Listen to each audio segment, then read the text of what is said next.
On pense souvent au massage en termes de gestes, de protocoles, de muscles à détendre.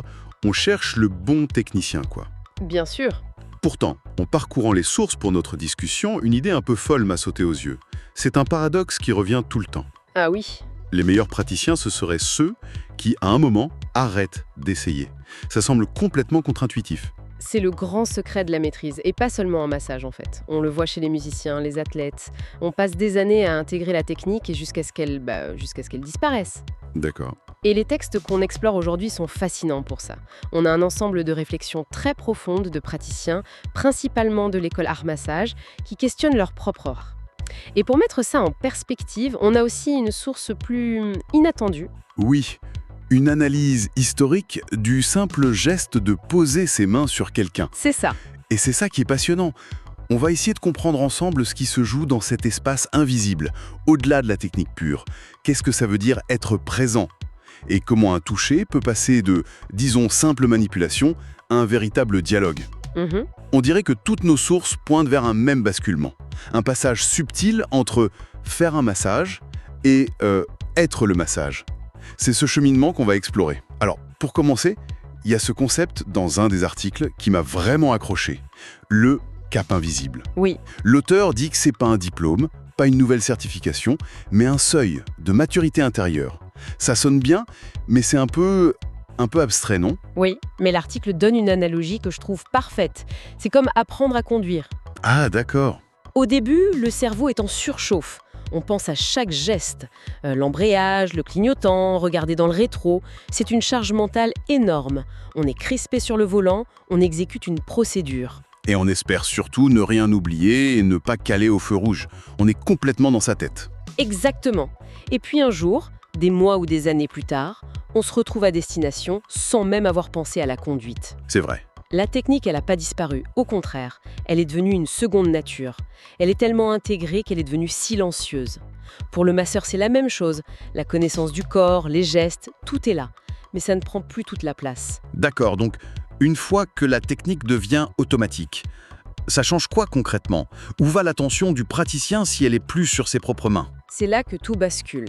Cette attention, libérée de la contrainte du « comment faire », elle peut enfin se porter entièrement sur la personne qui est sur la table. Ah oui. Elle est plus focalisée sur l'exécution d'un plan, mais sur la réception d'informations. Les mains cessent d'être des outils qui appliquent un protocole et deviennent des capteurs qui écoutent. Et ce fameux cap, les sources disent qu'il est souvent franchi quand le praticien abandonne l'envie de performer, de prouver quelque chose. Mais j'avoue, ça me questionne. Si on arrête d'essayer, est-ce que ça risque pas de paraître un peu nonchalant ? Le client pourrait se dire, il se foule pas, non ? C'est une crainte légitime, surtout au début. On veut montrer qu'on maîtrise, on veut en faire assez, remplir chaque seconde. Mais c'est une posture qui, sans qu'on s'en rende compte, crée une distance. D'accord. Le paradoxe, qui est magnifiquement décrit dans une des sources, c'est que lorsque cette volonté de performance s'efface, le travail devient infiniment plus profond.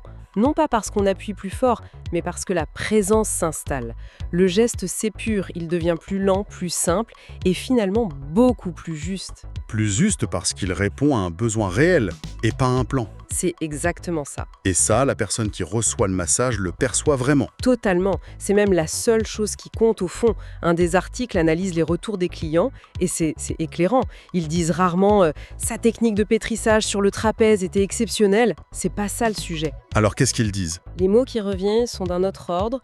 Je me suis sentie en sécurité. Pour la première fois, j'ai vraiment réussi à lâcher prise. Ou même ce fameux « je sais pas ce que vous avez fait, mais ça m'a fait un bien fou ». Cette confiance, ce sentiment d'être accueilli sans jugement, c'est ça qui ancre l'expérience et fidélise, bien plus qu'une démonstration de virtuosité. Cette sécurité vient donc de cette fameuse écoute. Il y a cette phrase dans les textes « les mains écoutent ». C'est une très belle image, mais j'aimerais qu'on la décortique. Comment une main, concrètement, peut écouter ? On sort de la métaphore pour entrer dans la physiologie. La main, c'est un outil d'une sensibilité extraordinaire. L'un des textes la décrit comme un capteur ultra sophistiqué. D'accord. Écoutez, pour la main, c'est percevoir en temps réel une quantité phénoménale de micro-informations. Les variations de chaleur, la densité d'un tissu, sa souplesse ou sa résistance. les micro-mouvements sous la peau, le rythme de la respiration qui s'accélère Ou qui s'apaise. Voilà. C'est donc une hypersensibilité qui se développe avec l'expérience. Une sorte de conversation sans mots. Une conversation silencieuse. C'est exactement ça. Un praticien expérimenté, il a plus à se dire « Tiens, ce muscle est tendu, je devrais peut-être ralentir ». Le ralentissement devient une réponse instinctive, une adaptation immédiate à ce que le corps lui raconte. D'accord. Chaque corps a son propre tempo, sa propre histoire. Le praticien ne vient pas imposer sa partition musicale, il vient s'accorder à celle de la personne massée. C'est un duo, pas un solo. Et pour ça, il faut être soi-même silencieux à l'intérieur. Ça me fait penser à une autre phrase qui m'a vraiment marqué. Le corps n'a pas besoin d'être convaincu. Ça va à l'encontre de toute cette culture du no pain, no gain, cette idée qu'il faut forcer un peu pour que ça marche. Ah oui, complètement. Mais attendez, ça me perturbe un peu. Est-ce que ça veut dire que le but du masseur n'est finalement pas de réparer quelque chose? J'ai toujours cru que c'était l'objectif principal, trouver un nœud et le défaire. C'est une excellente question parce qu'elle touche au cœur de la philosophie de ces textes. Il nous invite à changer de paradigme. C'est-à-dire, Le corps humain, face à un geste perçu comme intrusif ou agressif, même avec la meilleure intention du monde, a un réflexe fondamental. Il se contracte, il se protège. d'accord. En voulant convaincre un muscle de se relâcher par la force, on déclenche souvent l'effet inverse. Le système nerveux se met en alerte et verrouille tout. Le corps ne lâche pas, il se défend. Il s'agirait donc moins de faire quelque chose au corps que de créer les conditions pour qu'il fasse son propre travail. On y est. Et c'est là qu'intervient la notion de neutralité du geste. Un des textes le définit comme un geste libéré des attentes. C'est-à-dire, Sans la volonté de performance, sans l'ego du praticien, c'est ça, sans l'attente des résultats immédiats. c'est un toucher qui propose, qui accompagne, mais qui n'impose rien. Et c'est précisément cette neutralité bienveillante qui crée un espace sûr, un espace si rare dans nos vies où le corps peut enfin cesser d'être sur la défensive et enclencher ses propres mécanismes d'autorégulation. Cet espace sûr que vous décrivez, ça sonne presque comme un sanctuaire. Ça me fait penser, de manière un peu surprenante, à la source Wikipédia sur l'imposition des mains. À première vue, ça n'a rien à voir avec la massothérapie moderne, mais le lien est en fait frappant. Ah oui, c'est une connexion essentielle, parce qu'elle replace le geste du toucher dans une histoire humaine bien plus vaste que celle du bien-être ou du sport. Mhm. L'article nous rappelle que, dans la tradition judéo-chrétienne, par exemple, poser les mains sur quelqu'un, c'est jamais un acte anodin. C'est un geste chargé de sens, utilisé pour bénir, pour consacrer, pour transmettre une autorité ou pour guérir. On pense évidemment à Jésus guérissant les malades, mais l'article cite aussi l'ordination des prêtres, ou même, dans un cadre plus familier, un parent qui pose la main sur le front de son enfant fiévreux. Bien sûr, Il n'y a pas que le geste technique de mesurer la température, il y a autre chose qui passe. absolument. Et ce qui est puissant, c'est de réaliser que même dans un contexte complètement laïque et thérapeutique, ce geste reste porteur de cet héritage symbolique. Qu'on en soit conscient ou non, poser les mains sur les épaules de quelqu'un, ça résonne avec des millénaires de sens. D'accord. Ce n'est plus juste un contact entre une paume et un muscle trapèze, ça touche un archétype de soin, d'apaisement, de transmission. Du coup, quand une autre source parle du massage comme d'une prière silencieuse, ce n'est plus juste une jolie métaphore. Ça prend une toute autre épaisseur. Ça devient une description très concrète de l'état d'esprit du praticien. La prière silencieuse, c'est pas une récitation, c'est l'intention qui habite le geste. C'est l'intention. Oui. Au lieu d'une pensée technique comme « maintenant, je fais un pétrissage sur ce muscle », la conscience est portée par une intention globale, du type que cette personne trouve l'apaisement dont elle a besoin. Ah oui, je vois.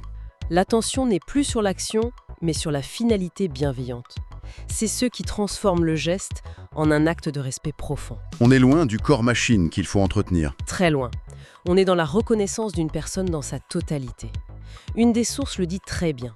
La professionnalisation a rendu le massage scientifique, protocolaire, et c'est une très bonne chose pour la sécurité et la rigueur. Oui, bien sûr. Mais dans ce mouvement, on a parfois voulu évacuer, désacraliser cette dimension de rencontre humaine, transformant un acte relationnel en une simple prestation de service. Alors que le toucher, c'est notre premier langage, le plus fondamental. Donc, si la qualité d'un massage ne dépend pas uniquement de la technique, elle vient d'où? Toutes les sources semblent converger vers la même réponse. Tout part de l'état intérieur du praticien. Exactement. Il y a une phrase qui m'a vraiment interpellé. Un bon massothérapeute arrive avant le massage. Intérieurement. J'adore cette formule. C'est comme un comédien qui se prépare en coulisses. Le soin ne commence pas au moment où les mains touchent la peau, il commence bien avant. Dans ce rituel invisible. Oui, ce rituel où le praticien prend un temps pour se centrer, pour respirer, pour laisser ses propres préoccupations à la porte afin de devenir pleinement disponible. Cette qualité de présence, cet alignement, c'est ça qui va se transmettre, sans un mot. On entend souvent le mot énergie dans ce milieu. Et ça peut faire un peu peur, ce n'est très... Ésotérique. Mais un des textes fait un excellent travail pour le ramener à quelque chose de très concret. Oui, et c'est salutaire. L'article explique que l'énergie, c'est pas forcément un fluide mystique qu'on enverrait par les mains. C'est d'abord une qualité de présence qui est tangible et communicable. D'accord. Si le praticien est calme, ancré, s'il respire amplement, son système nerveux est apaisé. Par un simple phénomène de résonance, comme deux diapasons qui s'accordent, il invite le système nerveux de la personne massée à se synchroniser sur ce calme. L'énergie suit l'attention et l'état d'être. C'est aussi simple et aussi profond que ça. D'accord. Mais être aussi présent, aussi disponible, ça doit être incroyablement exigeant, voire épuisant à la longue, non ? Comment on fait pour tenir sur la durée sans finir complètement vidé ? C'est la question clé de la durabilité du métier. Et un des textes y répond avec une distinction que je trouve lumineuse. Il s'agit de voir le soin comme une offrande et non comme un sacrifice. Offrande et non sacrifice. La nuance est fondamentale. Le sacrifice, c'est donner ce qu'on n'a pas, puiser dans ses réserves vitales jusqu'à l'épuisement. On se vide pour l'autre. D'accord. L'offrande, c'est partager humblement ce qui est là, présent, disponible en soi, à ce moment-là, sans se forcer. L'article prend l'exemple très parlant du massage Ama sur chaise. Exactement. C'est un soin court, un don qui s'insère dans le quotidien. Il est décrit comme une pause offerte. Et cette posture protège du burn-out. Elle protège parce qu'elle instaure une circulation. Un geste juste, qui vient de cet état de présence, ne vide pas celui qui donne. Il peut même le nourrir en retour. L'auteur le résume joliment. Tu donnes un soulagement, tu reçois un sourire. C'est un cercle vertueux, pas une transaction à sens unique. Finalement, en partant de la technique pure et dure, on a fait un voyage assez inattendu. On est passé du praticien qui exécute un protocole à une personne qui est simplement là. C'est ça. Le message central de toutes ces sources, c'est une invitation à lâcher cette quête de perfection technique, ce besoin de faire bien, pour oser la simplicité de l'instant, être juste là et écouter. Et c'est cette qualité d'être, cette présence neutre et attentive, qui semble être l'ingrédient secret. C'est elle qui crée la sécurité nécessaire au relâchement profond. Absolument. La clé n'est donc pas d'ajouter sans cesse de nouvelles techniques, mais peut-être de retirer ce qui fait obstacle. Le bruit mental, l'obsession de la performance, l'ego. Et à ce moment-là, les mains redeviennent ce qu'elles sont au fond. Non pas des outils pour réparer un corps cassé, mais des instruments de connexion pour dialoguer avec une personne entière. Le toucher redevient alors son propre langage, un langage humain fondamental. Et pour conclure, ça laisse songeur. Dans nos vies saturées de communication virtuelle, de notifications, un moment de contact physique conscient, respectueux, sans autre but que d'être simplement présent à l'autre, est devenu une expérience d'une rareté incroyable. C'est vrai. On a peut-être oublié ce que ça faisait, alors la question que ces textes nous posent au fond, c'est peut-être celle-ci. Est-ce que ce retour à un toucher qu'on pourrait qualifier de sacré, dans son sens le plus simple et le plus humain, ne serait pas l'un des antidotes les plus puissants à notre sentiment général de déconnexion ?